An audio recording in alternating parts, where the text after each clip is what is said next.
1983 ശരിക്കും ഞാൻ പാസ്സായി വരുന്ന സമയത്ത് മലയാള സിനിമ ഒരുമാതിരി മെച്ചപ്പെട്ട രീതിയിലുള്ള അന്ന് ആ കാലം എന്ന് പറയുമ്പം ഭരതേട്ടൻ, പത്മരാജൻ അവരുടെയൊക്കെ സിനിമകൾ നന്നായിട്ട് ഓടുന്ന ഒരു മധ്യവർത്തി സിനിമകൾ എന്ന് പറയുന്ന സിനിമകൾ നന്നായിട്ട് പോകുന്നുണ്ട്. അടൂർ സാറിൻ്റെ, അരവിന്ദേട്ടൻ്റെ സിനിമകൾ അത് നന്നായിട്ട് പോകുന്നുണ്ട്.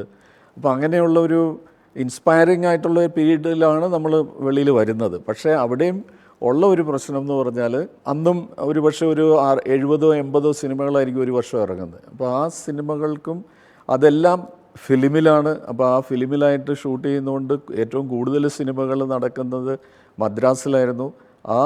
അവിടെ നിന്ന് അതിനു വേണ്ടിയിട്ടുള്ള ശ്രമം നടത്തിയാലേ കൂടുതൽ സിനിമകളിലേക്ക് എത്തിപ്പെടാൻ പറ്റുള്ളൂ. ആരുടെയെങ്കിലും കൂടെ വീണ്ടും ഒരു 3-4 വർഷം അസിസ്റ്റ് ചെയ്യണം. അങ്ങനെ എല്ലാം കഴിഞ്ഞിട്ടേ നമുക്ക് പിന്നെയും ഒരു ഇൻഡിപെൻഡൻറ്റ് ഫിലിം മേക്കറായിട്ട് വരാൻ പറ്റുള്ളൂ. അത് ഇന്നിപ്പോൾ ഡിജിറ്റൽ സിനിമാറ്റോഗ്രാഫിയുടെ വരവിന് ശേഷം ഒരുപക്ഷെ പുതിയൊരു കുട്ടി കോളേജിൽ പഠിച്ച് അവനത് കൈകാര്യം ചെയ്യാനുള്ള മികവുണ്ടെങ്കിൽ പഠിച്ചിറങ്ങിയ ഉടനെ ഇത് ചെയ്യാൻ പറ്റുന്ന ഒരു സാധ്യത ഇന്ന് ആക്ച്വലി ഉണ്ട്. അതോടൊപ്പം തന്നെ ഞാൻ വരുന്ന ഈ 1983 അല്ലെങ്കിൽ ആ 80കളിലും ഒക്കെ കോമ്പറ്റീഷൻ കുറവായിരുന്നു. അന്ന് എസ്റ്റാബ്ലിഷ്ഡ് ആയിട്ടുള്ള, എനിക്ക് മുന്നേ വന്ന് എസ്റ്റാബ്ലിഷ് ചെയ്ത് ഇൻസ്റ്റിറ്റ്യൂട്ടിൽ നിന്ന് ഉണ്ടായിരുന്ന ക്യാമറമാന്മാരെന്ന് പറഞ്ഞാൽ രാമേന്ദ്ര ബാബു, വേണു, ഷാജി എൻ കരൺ, പിന്നെ ബാബു ജോസഫ് എന്ന് പറഞ്ഞൊരു ഇൻസ്റ്റിറ്റ്യൂട്ട്, ദിനേഷ് ബാബു എന്ന് പറഞ്ഞൊരു, അവർ പക്ഷേ ഇവിടെ ഉണ്ടായിരുന്നില്ല. അവർ മദ്രാസും കർണാടകയൊക്കെ ആയിട്ട് കേന്ദ്രീകരിച്ച് ഷൂട്ട് ചെയ്യുമായിരുന്നു.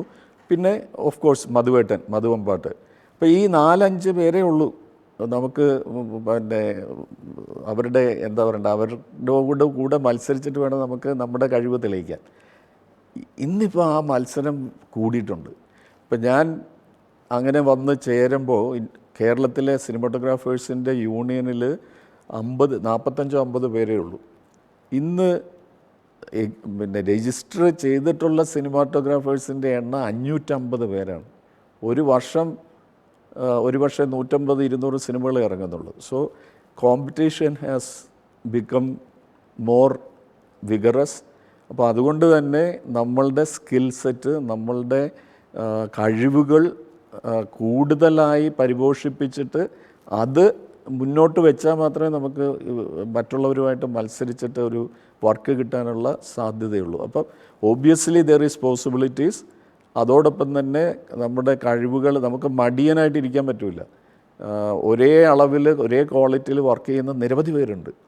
അപ്പോൾ അത് മറികടന്ന് നമ്മളെ നോട്ട് ചെയ്യണമെങ്കിൽ നമ്മുടെ വർക്ക് അത്രത്തോളം എക്സലൻസ് കൊണ്ടുവരണം. അപ്പോൾ അത് കൊണ്ടുവരിക എന്നുള്ളതാണ് പുതിയ ഓരോരുത്തരുടെയും ഒരു ചലഞ്ച്.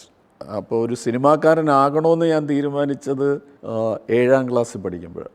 എന്തിനാണ് അങ്ങനെ തീരുമാനിച്ചതെന്ന് ചോദിച്ചാൽ അതറിയില്ല. പക്ഷേ എനിക്ക് സിനിമയോട് വല്ലാത്തൊരു ഇഷ്ടമുണ്ടായിരുന്നു. അപ്പം ഞാൻ ഈ 10ാം ക്ലാസ്സിലൊക്കെ പഠിക്കുമ്പോൾ എൻ്റെ വിചാരം എന്തോ മുൻ ജന്മത്തിൽ സിനിമ ഏതെങ്കിലും വേറെ രാജ്യത്ത് സിനിമാക്കാരനായിട്ട് ജീവിച്ച ആളായിരുന്നതൊക്കെ ഞാൻ ഇടയ്ക്ക് വിചാരിക്കും.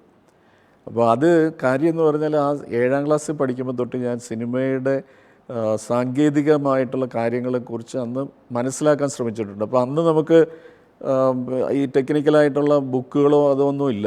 എങ്കിലും ചില മാഗസിനുകളിൽ വരുന്ന പ്രൊജക്ടറുടെ ചിത്രങ്ങൾ വെട്ടിയെടുത്ത് വയ്ക്കുക.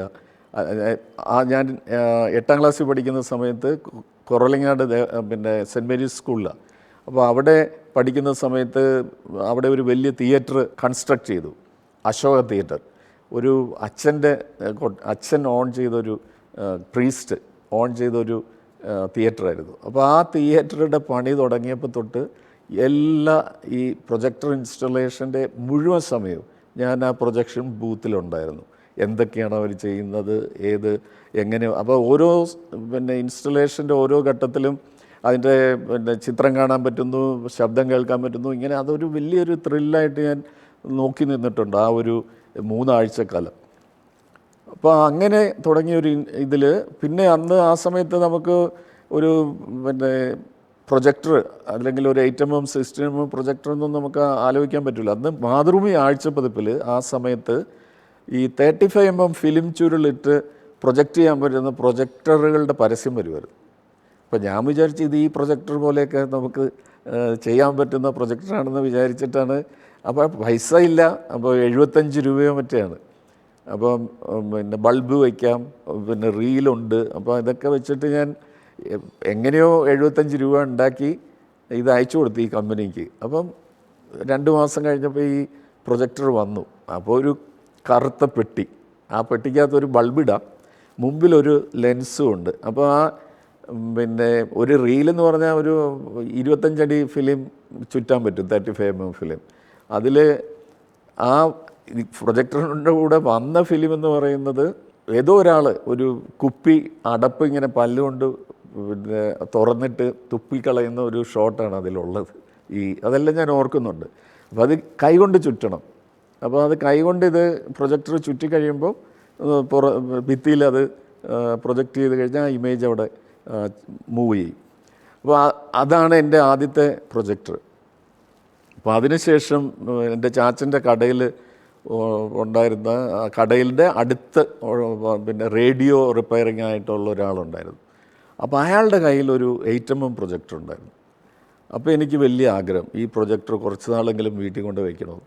അപ്പോൾ അങ്ങനെ ഞാൻ ആ പ്രൊജക്ടർ എടുത്തിട്ട് വീട്ടിൽ കൊണ്ടുപോയിട്ട്, അപ്പോൾ അതിൻ്റെ ചെറിയ പിന്നെ 8 mm ഫിലിം റോൾസ് ഉണ്ട്. അപ്പോൾ അതെല്ലാം വീട്ടിൽ കാണിക്കും, പ്രൊജക്റ്റ് ചെയ്യും. അങ്ങനെ ഈ സിനിമയോടുള്ള കമ്പം അത് ആ സമയത്ത് ഇങ്ങനെ ഡയറക്ടറാണോ എന്നുള്ളതല്ല, എനിക്ക് സിനിമ കാണണം, അതാണ് വലിയ ആഗ്രഹം.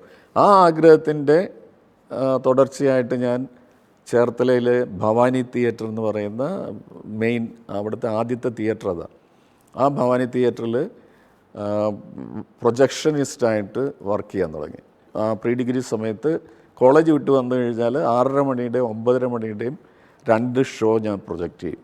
പൈസയ്ക്ക് വേണ്ടിയിട്ടല്ല, എനിക്ക് സിനിമ കാണാം, എല്ലാ സിനിമയും കാണും ഞാൻ. അപ്പോൾ ആ കാലത്ത് ഇന്നതെന്നൊന്നുമില്ല, ഏത് സിനിമ വന്നാലും അത് പോയി കാണും. അത് സ്റ്റണ്ട് സിനിമയാകും, പിന്നെ CID പടങ്ങളുണ്ടാവും, പിന്നെ കോമഡി പടങ്ങളുണ്ട്, എല്ലാ സിനിമയും കാണും.